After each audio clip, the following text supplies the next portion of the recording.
Hello दोस्तों, आज था हम साइंस वालों का मैथ का एग्ज़ाम फर्स्ट सीटिंग में और सेकंड सीटिंग में बायोलॉजी का है। चूँकि मेरा बायोलॉजी तो एक्स्ट्रा में है ही नहीं, तो इसीलिए मैं एग्ज़ाम देने नहीं गया हूँ। तो दोस्तों, आज मैं आपको बताऊँगा कि मैथ का एग्ज़ाम ईज़ी था या फिर हार्ड था, और अंत में मैं आपको ये भी बताऊँगा कि इस पेपर का हम यूज़ कैसे कर सकते हैं अपने फाइनल एग्ज़ाम के लिए। तो इस वीडियो को और ब्लॉग को अंत तक ज़रूर देखिएगा। चलिए शुरू करते हैं। दोस्तों, अगर हम बात करें वस्तुनिष्ठ प्रश्न की, तो वस्तुनिष्ठ प्रश्न 3 चैप्टर से आए थे। फर्स्ट चैप्टर, सेकंड चैप्टर और थर्ड चैप्टर से। थर्ड चैप्टर जो मैट्रिक्स है, उससे आए थे। सबसे ज़्यादा प्रश्न सेकंड चैप्टर से आए थे। तो दोस्तों, बहुत ही आसान था, और मैंने एक गलती कर दिया, पता है? रुको, आपको दिखाता हूँ।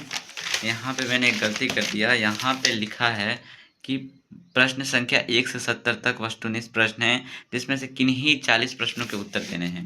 और दोस्तों, क्वेश्चंस इतने इजी थे कि मैंने 50 प्रश्नों का उत्तर दे दिया, और मैंने वो भरने वाला होता है ना, वो मैंने भर भी दिया। और उसके बाद दोस्तों, मैं आपको बताता हूँ 2 नंबर वाले प्रश्न यानी लघु उत्तरीय प्रश्न। तो दोस्तों, वो भी बहुत ही आसान थे। 2 नंबर वाले में क्वेश्चंस मैट्रिक्स से थे, प्रतिलोम त्रिकोणमितीय फलन से थे, फर्स्ट चैप्टर से थे। दोस्तों, थर्ड चैप्टर में कैलकुलेशन वाला आया था, बहुत कैलकुलेशन था। तो चूँकि हम लोग कैलकुलेशन किए, क्योंकि वो सभी हमारे एग्ज़ाम के लिए इम्पोर्टेंट था।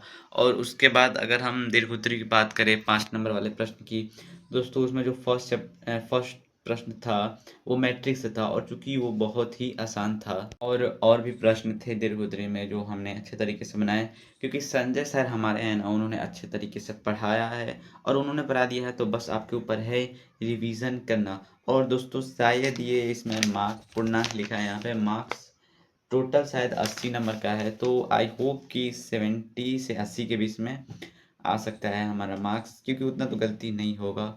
और दोस्तों, अब बात करते हैं कि इस पेपर का हम यूज़ क्या कर सकते हैं। दोस्तों देखो, इसमें 3 चैप्टर से अधिक क्वेश्चंस है, और दोस्तों आप इस क्वेश्चन बैंक का ना बार-बार बनाओ, बार-बार रिवीजन करो, 5 नंबर बनाओ, 2 नंबर बनाओ। पता है क्यों? क्योंकि 3 चैप्टर्स जो हैं, वो जब फाइनल एग्ज़ाम होगा, तो उन 3 चैप्टर से जो क्वेश्चन पूछे जाएँगे ना, वो इसी पेपर में से पूछे जाएँगे। आई प्रूफ इट, इसी में से पूछे जाएँगे। अगर देखो, मैट्रिक्स से आएगा कोई 5 नंबर सवाल ना, तो इसी टाइप का होगा, या फिर सेकंड चैप्टर से, फर्स्ट चैप्टर से। तो इस चैप्टर का यूज़ ये है ना गाइस, कि इसी चैप्टर से ना, इसी चैप्टर्स में जो 3 चैप्टर से पूछे गए हैं ना, वो 3 चैप्टर्स से जो क्वेश्चन पूछे जाएँगे फाइनल एग्ज़ाम में ना, वो इसी पेपर से पूछे जाएँगे। तो इस पेपर को आप रगड़ देना, रिवीजन कर लेना। दोस्तों, ये था इसका यूज़फुल।